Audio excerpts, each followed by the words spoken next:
Day 276 for the vlog. Day rating is a 7. I almost went with an 8. I think the only thing was 8 felt like the workout today. So we got up at 4, walked the dog, had a nice little walk. She got nervous. I think there was a couple of cats outside randomly. She kept her head was on a swivel. I think she was scaring herself.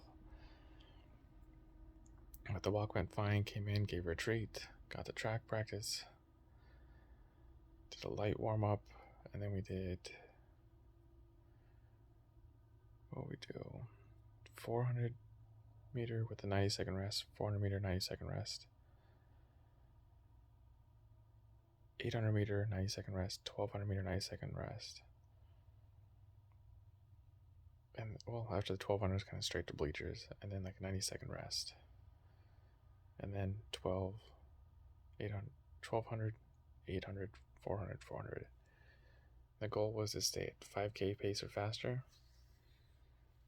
And I don't know the pace we were at exactly. I just knew that we were going to be faster. I just kept telling myself, go faster, go faster. And we had a good group. We had, oh my gosh.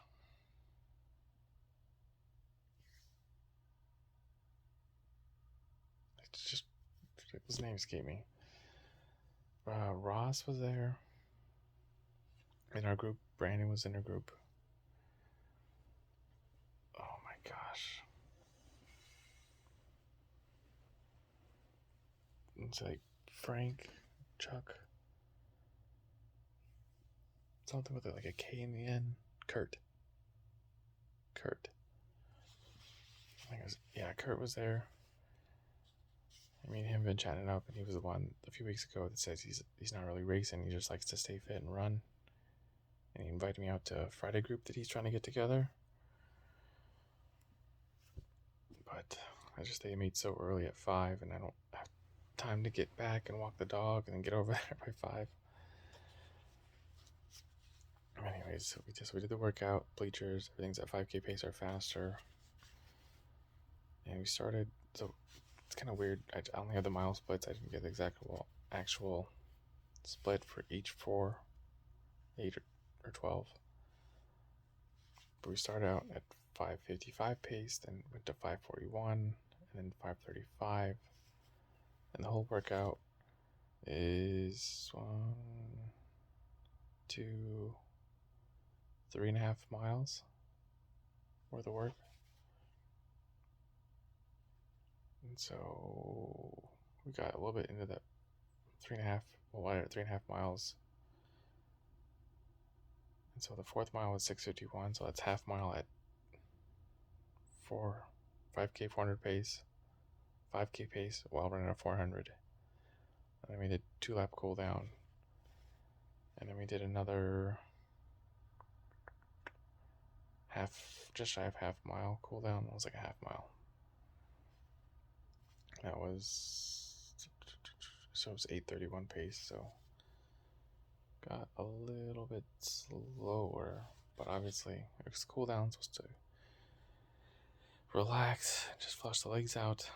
And it was pretty cool outside already. I think it was 52, and almost everyone except for me and Chuck, I know me and Henry, had like long sleeve or like warm-ups on. And Henry just had gloves on. Me and him were just in shorts and a t-shirt like regular. But we had a good group today. We were all chatting, keeping together, and doing well. So that was good. And I told my buddy Brandon, he was doing a really good job with pace. Like, I love running with him. He's a super good guy, and then he holds pace like phenomenally. And he's also honest with the recovery, which I like. And he kind of gives the call. I was like, all right, 15 seconds, 20 seconds. So you can kind of mentally say, all right, it's time to get back on the line. Or some other guys just kind of jump in and go. It's like, like that common courtesy. Just tell your little group right there, hey, we got about 10 seconds or 20 seconds. That way we can all go together. And my watch doesn't do the splits. It's either stop or go. I can't switch it off. almost have like a pause feature, I guess. Anyways, so we were going, and in the second half, I said, hey, in this back half of the workout, I'm going to start squeezing it down. And so the 800, we took off a little bit harder, and we just kind of held, but we kept pressing, like just slightly press. And the 400, we got out and pressed. And the last 400, we got out, and he's going with me, and he could tell, I was like, you're going for it. And in my head, I'm just thinking, if we have that mile workout next week, your legs are going to be tired. So what are you going to push with? You're going to just kind of hold this pace, or you're going to try to find a new gear.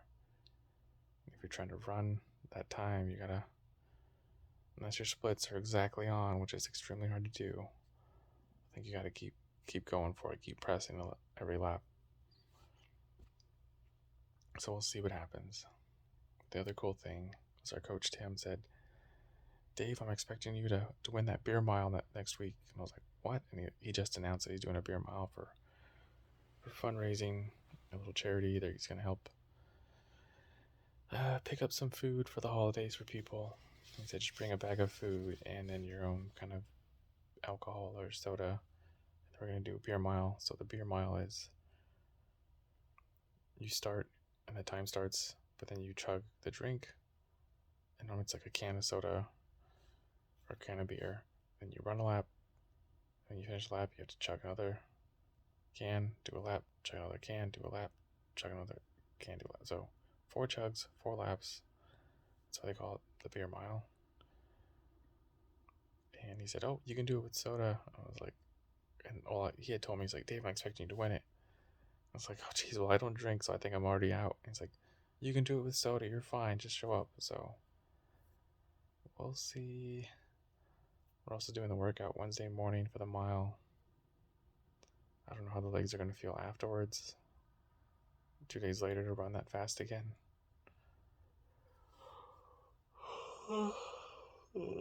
So we'll see. But we'll see how next week looks. But that was it. Came back. Said hi to the pup. Made sure she was okay. Took a quick nap. I think 15 minutes. Got up. Got ready. Went to work. Fairly not as busy, but it was just a good steady busy day. And got off and I was just ready to come back and relax and mentally just lay down on the pillow. Just enjoy the rest of the evening. I mean, I still had the push-ups to do when those are done, but it was nice to drift off and not have to have that run weighing on your shoulders or the lifting. And then my roommate had said, hey, I don't know if you're for food, but if you're here, let me know what day you're free this week. And I want to get food from my boss's new restaurant. Blazing Chicken? Is that what it was called?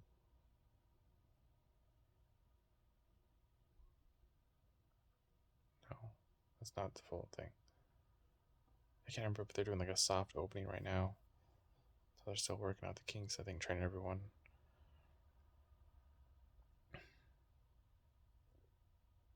And I keep trying to remember the name. It's something Blazin. And Blazin.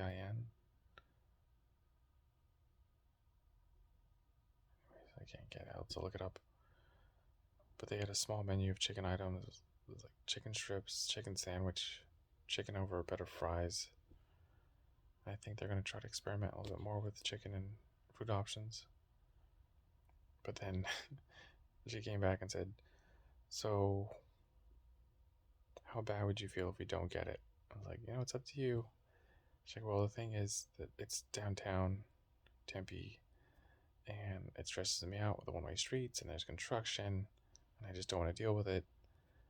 So what if we go with the old chicken spot, the Buffalo spot instead? Buffalo Stop. Why do I get that mixed up? Buffalo Stop, Buffalo Spot. It's one of those two. And that was easier, I guess. And so he did that, and then I came back and was like, I'm sorry it took so long. Like, it's not your fault. She's like, I ordered the food and she had to wait there. I've seriously been waiting in line for like 40 minutes. That it's not your fault. Don't get upset. Thank you for the food. I appreciate it. And then we had the food, sat down, was watching Boy Meets World. And that show just connects with me. It's one of the shows that my mom used to let us watch.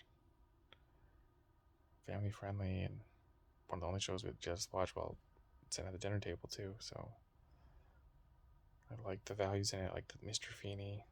We need more Mr. Feeneys in this world. So that's always nice, calming, easy watch. I know most of the episodes fairly well, but I think now that I'm older, I'm seeing a lot of the meaning, a lot of the story, a lot more of the plot develop earlier. And not all the episodes I'm noticing now are just comedy. They have some value in there about being honest to your friends and family and letting things go, not being judgmental, to apply yourself. And there's a couple episodes. I think one of them's called The Eskimo. And they always talk about an Eskimo on your way. And the Eskimo, they're trying to win tickets to the Super Bowl. And they had to go sit up at a sign. And the last one up there wins the Super Bowl tickets. And it was between Sean and the Eskimo guy. And the Eskimo guy's sitting ice cream and just like having a great time. Like he's outside on a spring or summer day. And then Sean's freezing.